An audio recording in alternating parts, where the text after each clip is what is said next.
Cheap was Bowen's secretary. She should have known him the best. Certainly she had insights into the case.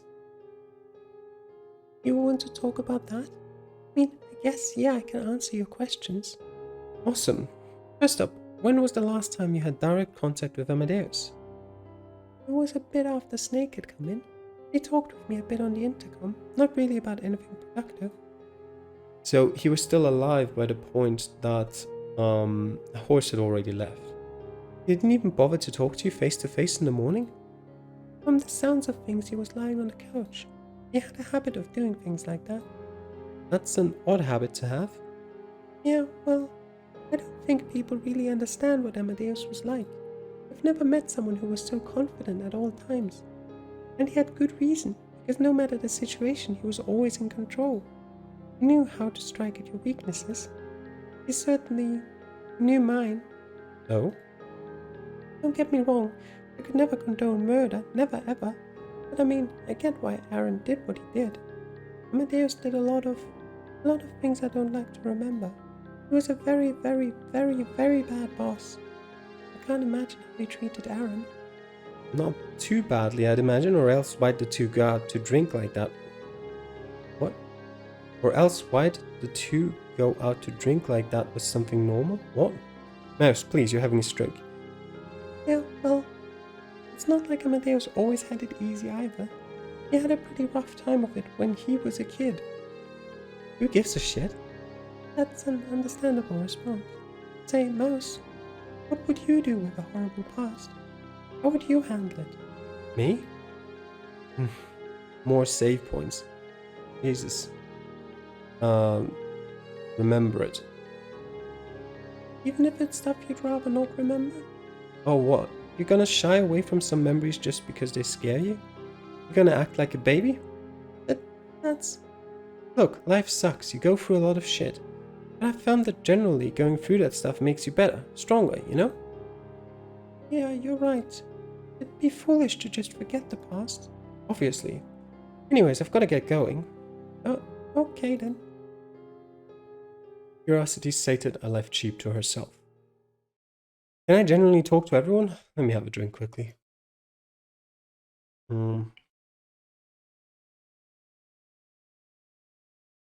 Rooster. I hadn't heard much from Rooster about the whole incident, but he was also there. Surely he had something to chip into this debate, right? I found him wandering in some auditorium as though he was also looking for someone. Ah, Mouse. What is it? Want my autograph? Rooster, I think we've established at this point that I'm not just some fan. Of course you're not just some fan. You're my #1 fan, right? I kid. You do know that a lot of this is a shtick, right? It's hard to tell sometimes. Anyways, what did you want to talk about? The Amadeus Bowen case. Is there anything you can tell me about it? Ah, that old thing. Don't get me started on it. Just thinking of that Amadeus asshole will get me heated. Look, I wasn't even brought in during the trial, so clearly nothing I saw was all that particularly relevant, huh? But there's got to be something you can tell me. I don't know what you're expecting from me, Mouse. I came in, sat down by Tiger. I had one of those water cups sitting out because I was thirsty. And I don't know, something in that thing just didn't agree with me. I had to go to the restroom, stat. After I dealt with that situation, I returned to the waiting room. I was kept waiting for far too long. The time of a progeny is very precious, Mouse. Don't forget that. So I stormed into his office just to find he wasn't even there. I looked around the place, but then Sheep came in and started nagging me, telling me to leave. So you just looked around his office? Just liked the architecture? Well, you know. So what if I was looking for something else? What's something else? Look, my parents are quite wealthy and influential. However, I ended up estranged from them when I stood by my morals when I couldn't condone something they were doing. But from my conversation with them, it seemed like Amadeus might have been the real reason they were doing what they were. So is it such a crime to look around the office of a late asshole I was suspicious of? I didn't even find anything. Okay, settle down there, Rooster. I didn't mean to accuse you of anything. No, the fault is all mine. I apologize for losing control there. It's just these damn death games, they're starting to get to me. I thought I was cooler than this. It's a reasonable reaction. Not for a hero. And you're a hero? Well, you tell me. Am I a hero?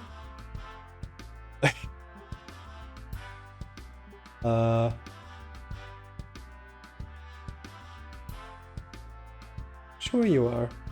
Rooster's eyes narrowed. Apparently I wasn't particularly convincing. Anyways, I've got to get going. Lots of things to do, after all. Well, good luck with all this, Mouse. We need someone to sort things out. If it's not me, it should be you. And just like that, our conversation was over. Who to talk to? I sort of have this feeling you get to talk to everyone. Who's next? Horse. Horse's role in all of this was heavily suspect. Why was he there in the first place? Felt like getting to the bottom of this would be an important point. You really want to talk about all this? Why wouldn't I? Aren't there bigger concerns at the moment? This and that are connected. Horse merely raised an eyebrow. You say so. Anyways, what are you asking me about? Why were you meeting with Bowen in his office so early in the morning? I know you said you were discussing construction going on nearby his building, but that isn't the truth, is it? Nothing I know about Bowen suggests that that's how he'd handle such a matter. I suppose there's no harm in telling you here now. In the past I used to be a very different person. Because of that past, Bowen had on several occasions tried to scout me to do a certain type of work for him. I refused. I explained to him that it wasn't really me who did all that stuff. He pushed the matter. That morning he finally found the pressure point he needed to get me to agree to his unreasonable request. He called me in to discuss it because it was the type of thing that needed to be discussed face to face. Sounds like assassination work. When I left his office, I was convinced I would have to work for it. And then he died a few hours later. How lucky for me. Could you tell me what that pressure point was? Or stood there in silence for a couple of seconds before responding. Mouse, if you had committed a grave sin in the past, would you be able to live with yourself? Depends. I can say, I don't think there's any point in really changing any of the answers at one point. Like, I think it's very much a all or nothing situation, where probably if you answer the right thing to all of them, you get one ending, and if you get any of them wrong, you get another ending, something like that. Or it doesn't matter at all, and you're just having casual conversation here, which is also possible. It depends. What the sin is matters a lot here, don't you think? But even if it was really bad, it's not like I'd just give up on living, you know? I guess I'd, I don't know, accept it as part of who I was? I'm just not sure. I'd need to know more. Horst didn't respond to this. Okay. Once it became clear he wasn't planning on responding anytime soon, I left him alone, leaving with more questions than answers. Who else do we talk to? I guess Snake, go on. Snake was a critical witness in all of this. He must have some sort of insight. However, after I found him, I was met with something of a wall. My deepest apologies, Mouse, but everything I have to say on the incident has been spoken for. At the time, my mind was elsewhere, so it's not as though I was able to catch some keen details the police might have missed. I was rather zoned out, all things considered. I'm afraid my perspective won't add anything to your investigation. I sighed. I was afraid of this. Did you think this investigation was easy? That by just asking the right questions, the truth would be made clear to you? I was kinda hoping for that. I'm sad to say, Mouse, life rarely works so cleanly. It's messy, full of things you'd rather be a different way. Take my life, for instance. I've spent so many years acting as a teacher, putting my art to the side. Because of that, I fear I've never been able to reach my full potential. How regretful. You know, I'm not saving for these anymore. Not too late. Oh? You're not dead yet. At present, that is true. So just because you've been wasting time until now, it doesn't mean you don't still have a lot of life to use chasing your dreams. If your true passion is art, then dedicate yourself to your art 100%. What an optimistic, youthful take on the matter. You make me long for simple days. And with that seemingly dismissive comment, Snake dismissed me. I left. Before I could talk to anyone else, speakers began to blare. Oh, my ears. I guess this was the 2-minute warning the cat was referring to. Anyways, the point was made clearly. I hurried over to the classroom, which I woke up in. There I found the computer with the mass image attached to it. Looking at the computer again, it was clear that someone had just cut out a generic mouse logo and attached it to the computer. It felt a lot cheaper than the previous production. Well, I guess that was to be expected. This whole thing had a different vibe. It would have to, since it was being hosted by somebody else. I think the problem for that, or why it is so much cheaper, is because it was planned in a hurry. I think this was planned after the incidents happened. So, Brian could have had months to plan for this thing, whereas this person had maybe a month at most. And probably not quite the same resources. It had to be, because Brian was dead. Right? No, Ox told me that they had positively identified him in the explosion. Police had guaranteed it. Police. Oh, those corrupt motherfuckers. Before I could think about it anymore, the screen in front of me flashed to life. Time to input an action. Immediately, I was a bit taken aback by how bare-boned the whole production was. It was just a black screen with green text I could mouse over and click on. Mouse over. This really was a rush job, not made by the same people. However, there was no time to focus on such details. The input window was only 33 seconds. Shockingly low. So low as to prevent you from thinking clearly. First things first, time to read the communal table. Mouse of hearts, Ox of hearts, Tiger of hearts, Tiger of clubs, Tiger of diamond, Tiger of spades, Bunny of hearts, Dragon of hearts, Snake of hearts. The results of this communal pool were very disturbing. However, I didn't have time to contemplate it too much. My job was unchanged. I saw a mouse card and needed to grab a mouse card. I clicked take, then scrolled over Mouse of Hearts. And like that, the computer shut off. Task done. Now time to deal with the fallout of that communal table. I already had some thoughts about it, but I imagined the group would have plenty more. Boom. How was that? I made my way to the source of the noise, a classroom on the 2nd floor, and after looking inside, I immediately turned around. The classroom was nicely decorated. The walls were all marked with directions on the compass, rows, an eastern wall, a western wall, etc. There was a big bookshelf by the door, desks for the students, and a desk for the teacher with a computer. But none of that was what drew my attention. What drew my attention was Dog's flaming corpse. A few others had gathered around the scene and were experiencing similar reactions to mine. Yeah, Dog couldn't take a card because, well, he's already dead, so he exploded. What was this? A moment's thinking led me to the answer. Of course, failure to input an action would result in execution. Dog being dead couldn't exactly input a move. Circle gets the square. Without the space in my head for another thought on the subject, I turned around and made my way back to the library where people were meeting. What the hell was that? You mean Dog's corpse getting blown up? No, not that. Who gives a shit about that? I'm talking about the dealt cards. I mean, what are the odds? Is everything doomed? Okay, hold on now. Let's figure out things first. Tiger, horse, sheep, rooster, monkey. You 5 were supposed to take tiger cards when they were placed on the table. Additionally, seeing the predicament, snake or pig might have decided to hop out by also taking a card. So could everyone state specifically which cards they took? I just grabbed the Tiger of Hearts since it matched with the other ones. I also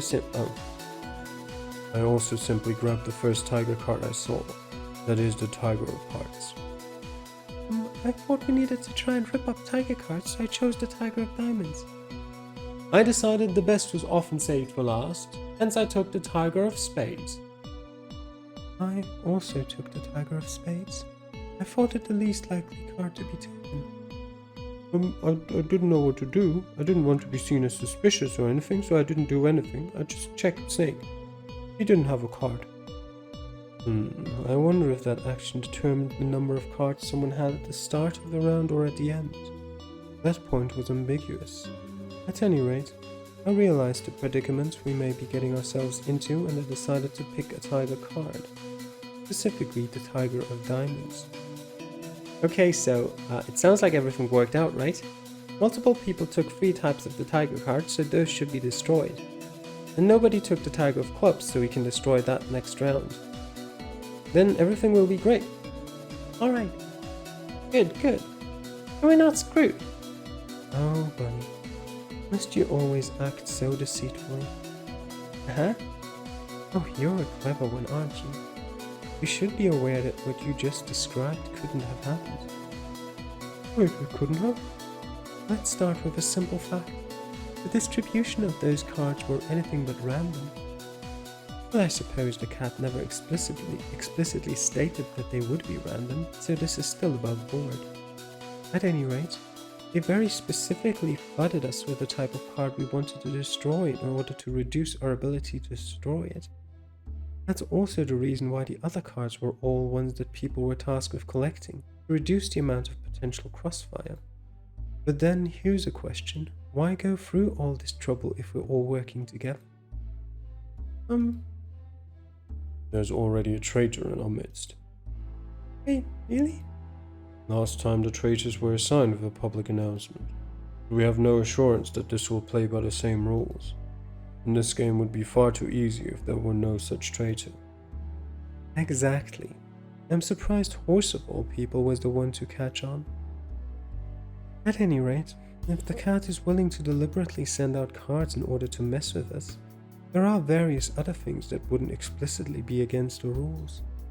For instance, there's no rule against the cat monitoring everyone else's choices and informing the traitor of which tiger card was left unclaimed. To put it simply, we are once again facing off against an unknown enemy. I have to suspect, Bunny, why you wouldn't point all this out. Well, it's a little thing called tact, Snake. I would think a man like yourself would know about it. Is that what that was? My apologies. Rushing to the assumption that there is in fact a traitor can be dangerous. For all we know, the cards were sent this way in order to cause chaos and disruption among ourselves. Let's think about how to proceed very carefully. I have an idea. Couldn't we just transition to another animal, being our designated winner? I mean, it's not like there was any good reason for it to be tiger in the first place. Hey! We could easily make it horse, who hasn't had any cards out yet. But the cat is clearly watching our plans and is trying to mess us up. Who's to say they don't do the exact same thing again? Well, this time we can come up with a more concrete plan on how to make sure the cards are destroyed. No, there's a simple method. Look, next round we'll check if there is in fact a tiger of clubs on the communal table. If there is, then there's nothing to worry about. If there isn't, we just need to find out who has it.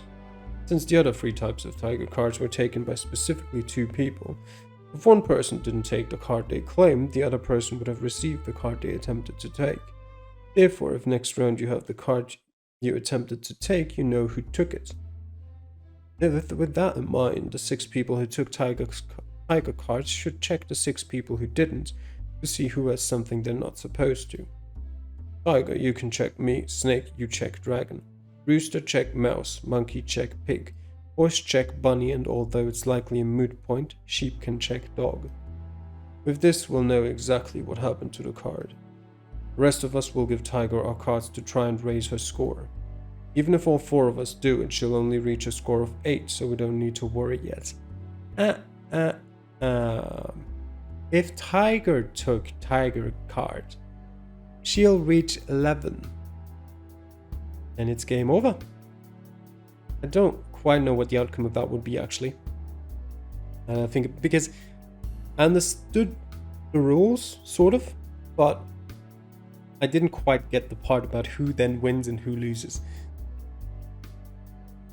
Hell yeah, Ox, that's how you do it. New plan in place. We'll show this down traitor that the Zodiac animals don't go down easily. The Zodiac animals? What are we, a sports team? No, it's just, a group name. But I mean, we could be a sports team. We should.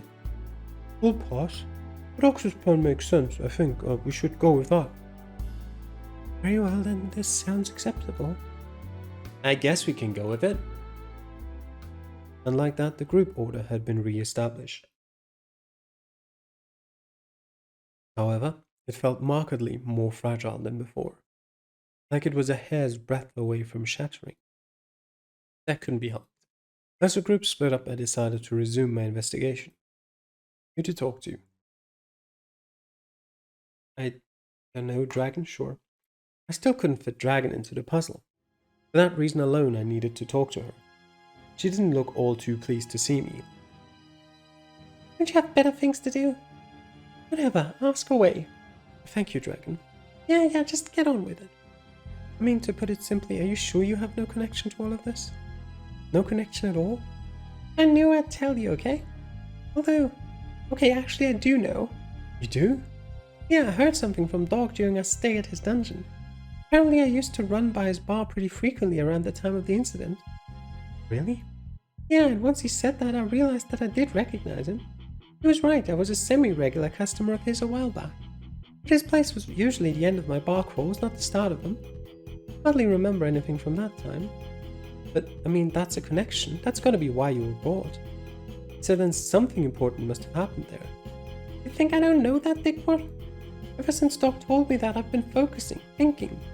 Something must have happened one of those nights. Something, but it's just not coming to me. I think there's a chance I saw something, saw somebody. But despite my best efforts, it's not coming to me. Maybe somebody doesn't know that. Huh? Forget it. This whole thing's bullshit. It is. Still, I'm probably dealing with this better than you all. After all, I'm used to living in danger. Because you're a gang leader, right? Pretty much. You should really quit that. Oh really? Thanks, I didn't think of that. I'm serious. Give me one good reason why I should stop. For your gang's safety. My gang's safety? How are they going to be more safe when I'm not leading them? Maybe you should tell them to quit it as well. That'd go over real well. I'm just saying you've got a lot of influence. You could do a lot of good.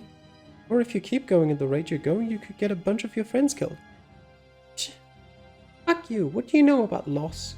The hell do you think gives you the right to stick your nose in my business? I sighed, then walked away. There wasn't much else I could do. Let's talk to Bunny. He investigated the scene. Bunny was the actual cop on the scene, right? He ought to have some insights for me. I paid him a visit. You want to ask questions about the incident? I don't quite know how that'll help the specific situation, but sure, fire away. Bunny stood nonchalantly, leaning against a wall. He was tossing a small globe up in the air in his left hand. From what I could tell, he seemed to be left-handed. I guess one of the things that stands out to me is just how quickly you were able to find Bowen's body. Yeah, being able to recover it so quickly was rather impressive. But I'm wondering specifically how you were able to find it. It's really not that big a mystery. First things first, when I heard about the missing person, I asked around to get an idea of the situation. I talked with Tiger, who was sitting near the scene, about when he was last seen. And she gave me the very useful tip that she hadn't seen him leave his office. I knew the office was empty, that's why Sheep called me, but with a witness telling me that the man should have still been in there, I thought it wise to really look around in there. When I saw the safe, when I saw that it was life-sized, well, I just had to check it out. How did you open it? I borrowed the master keys from Sheep. Master keys?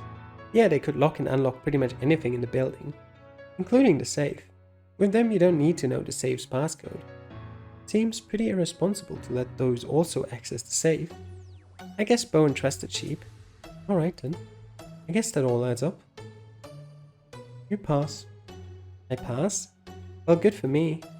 Good for you. So, I heard about everything Dog said from Snake and Dragon. Oh? Yeah, they kind of explained that situation to the group. That's nice. I suppose you think I'm pretty scummy, huh? I mean, I'm sort of complicit in the whole corrupt police force thing, yeah? Dog wasn't lying about all that. It's pretty bad. They do blackmail you. I've been trying to help things from the inside, but I'm pretty much trash, huh? It depends. What does that mean? At the moment, yeah, you're looking pretty bad, but I don't think you can ever stray so far off the path that you can't get back on it. You say you've been trying to help from the inside, and if you actually, help from the inside, I think you can still turn things around. But I'm not saying it's going to be easy. I'm saying that if you want to not be trash, that's what you've got to do. And just like that, I walked away from him. Alright, one more quick drink. Have a talk with Ox. Ox prosecuted Mr. Morris. He should have a thorough grasp of the case. I decided to find him and talk to him about his perspective on all of this. How certain am I that Aaron Morris is the culprit? Before all of this, I'd say 100%. Now, perhaps 95%. It's only 5% lower? Look, the possibility of a grand conspiracy is certainly present, I'll grant you. But I also oversaw a lot of the evidence, looked through it myself. According to your story, the chief of police might have been trying to give this case a decisive edge, but it's not like he didn't have good reason. He may have wanted to prevent the bit about the knife coming out, but it was also pretty clear who the killer had to be. None of the people involved had much of a connection before this, so the possibility of accomplices is minimal. The whole cavalcade of evidence points to Aaron Morris, and it's impossible for anyone else to have done it. But that's the thing though. Isn't it kind of suspicious just how obvious Morris was? Wouldn't he have hidden it better? He couldn't have known he'd be found out so quickly. Okay, but there are still things he could have done better. Like, why send that delayed text to Snake? Doesn't that speed up the process of everybody realizing Bone was missing? The biggest mistake you're making in all of this is taking Snake and Tiger's testimonies for granted. A reasonable person with knowledge of the schedule would probably know to be wary that you might be seen through the waiting rooms. However, he couldn't have expected that Snake would have been such a vigilant watcher and not just look on his phone or sit in a position that wouldn't give him a constant view of the room. Nobody could have. He couldn't have anticipated Rooster barging into the office like that. He couldn't have anticipated Bonnie finding the body so quickly. Snake seeing nobody in the office would reinforce his dumb story about Bowen being out of the office when Morris entered. He would have written it off as Bowen having left the office at some point, probably when Sheep went to get breakfast on the first floor as usual. Bowen going missing would be a lot broader. And he still had the stolen MasterCard, so he could come back at a later date to dispose of the body, not just leave it in the safe like that. I guess when you put it like that, it makes more sense. Face it, Mouse, we've got the right man the first time. He had the motive. He was the one who could have stolen all of the money out of the safe. He had the bills found in his car. He did it. And if you did get the wrong man, if you had a hand in the execution of an innocent person, would you be able to admit it? What are you talking about? Of course I'd admit it, why wouldn't I? Just think about it. What do you mean? Obviously there's a lot going on right now. I don't want to add more to your pile, but I think that's a question that maybe you should consider when you have more time. Okay, I will. With everything settled, I left Ox to himself. Right, let's talk to Monkey. Monkey was Brian's therapist. Surely her input on this would be insightful. I went to ask her about that. It's something of a breach of patient-client confidentiality, but at this point I suppose that's a bit of a moot point. Anyways, I don't think you'll get much out of me. I tried to approach Brian on his own terms, but that appeared to have backfired somewhat. I should have stumped out his delusions at the root. You entertained his delusions? I let him talk out his ideas. It's often a useful tool to help people come to their senses on their own. But for some reason, my guidance wasn't working. It was like he was somehow getting worse with every session. Worse? And it's more than just that. It was as though his theories, his delusions about what had happened with his father, and how corrupt the system and society was, had become more elaborate. No, elaborate is not the right word. Detailed. It was as though he was becoming more and more knowledgeable on the topic. And as he was becoming more knowledgeable, he was becoming more convinced in his worldview. Monkey sighed. At some point, I definitely should have shifted tactics. I knew I was dealing with a larger scale sort of case. But I thought that just meant I had to take my time with him. Not that it would lead to this. Anyways, I don't know if any of that was helpful to you. Oh, I think it was. Good to hear. Well, I'm gonna keep investigating things on my end. You do that, but Mouse... No, Mary... My heart stopped for a second. It had been a while since somebody had referred to me by my real name. Yes? Please, don't overextend yourself. I know all of this is doing a number on you. I just don't want you to break. Yeah, well, I get the feeling I'll need a lot more sessions after this. Indeed. Perhaps we should try hypnotherapy again. God, please no. 3 long and boring sessions were enough for me, thank you. What can I say? I was very curious if it would work. Well, you got your answer. That I did. I smiled. It was nice, for all of the chaos and tragedy, that I at least had Monkey to fall back on. Mouse, in all seriousness, are you doing okay? I'm fine. After saying that, Monkey just stared at me for a few seconds. Then she sighed and simply said a single sentence. That's great. She sighed, simply said single sentence. I like that one. It is okay if you're not. And like that, the conversation was over. And I left the classroom with an interesting fact under my belt. Let's talk to Pig. Pig was a journalist at the time, not just that she was perhaps the only totally unbiased perspective in all of this. Surely asking her about the incident could be useful. Oh, sorry, I don't know if I'm really going to be useful about all that. Shit. I thought you did reporting on that at the time. I did, but that was a while ago, and I do a lot of reporting about a lot of things on top of my other couple of jobs. The details I know are fuzzy, and probably a lot fuzzier than yours are. I don't think I could be of any help at all, sorry. I sighed. I get if I just asked you about a case from thin air, how it'd be difficult for you. But after all this happened and you got free, surely you'd go back and re-look at the case, right? I've been way too busy for that. After all, this new case is way more mysterious. Alright, is there anything to know about the Zodiac Trial? I'm straight there is. There's a ton of weird details about this thing that don't make a lick of sense. Like take rooster and sheep's kidnappings. The investigation surrounding it shows that they happened at different locations miles apart, but they happened a couple of minutes within each other. I mean, the timeline's rough and all, but with generous assumptions in all regards, it doesn't make sense that a single teenager could handle everything. Yeah, we already know there's more people involved, Pig. That is concerning. That's not all. Did you know pretty much every aspect of the Zodiac race that wasn't automated could be controlled via a custom app Brian created? Really? Yeah, and he installed that app on 2 separate burner phones. What? Why 2? In fact, why put them on phones at all? He could also control it from the laptop that was found burned at his base. That is all strange. So, yeah, maybe think twice before calling me useless. You were the one who called yourself useless? I've been busy looking into stuff like this. I don't know how useful looking into it is, though. It's, super useful. At this, Pig just looked at me blankly. It seemed like she didn't believe me. Then, after a pause, Pig spoke in a quiet voice. But there's something useful I can do, I think. What are you talking about? Look, this whole game thing, it's an obvious sloppy job. Don't get me wrong, it's functional, you know, it works. But there wasn't nearly the time and care put into this that was put into the Zodiac race. Looking at the computers, I could tell all the coding was done by an amateur, and so I think I can take advantage of that. Take advantage?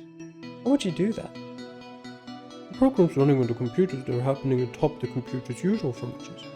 I can tell that the programs are made using a very cookie-cutter application, and that application has some exploits. It's possible I can get to screen behind the program, that is to say access the actual computer. Without that, I could contact the authorities, I could get help. Or if that fails, I could look into the programming of these programs to see if I could uncover anything. I don't know exactly, I just know that I can do something, and I feel obligated to do something. Pig. Sure, go on, Pig. That sounds awesome, Pig. Definitely try it at the next opportunity you get. Maybe you'll blow up. This is a chance to turn things on the mastermind's head. A chance to strike back. Exactly, I'm glad you see it my way.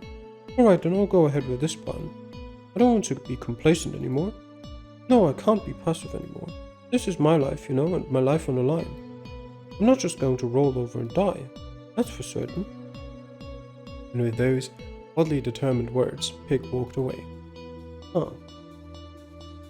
It seemed to me that something had changed in Pig compared to the girl I met when I first woke up in that crappy high school. Good for her. That was pretty much everybody. And as if on cue, I heard the 2-minute alarm ring out. I suppose this was the moment of truth, wasn't it? Time to find out what exactly we were dealing with. I made my way to my computer and watched it come to life. Then I nervously read the card list.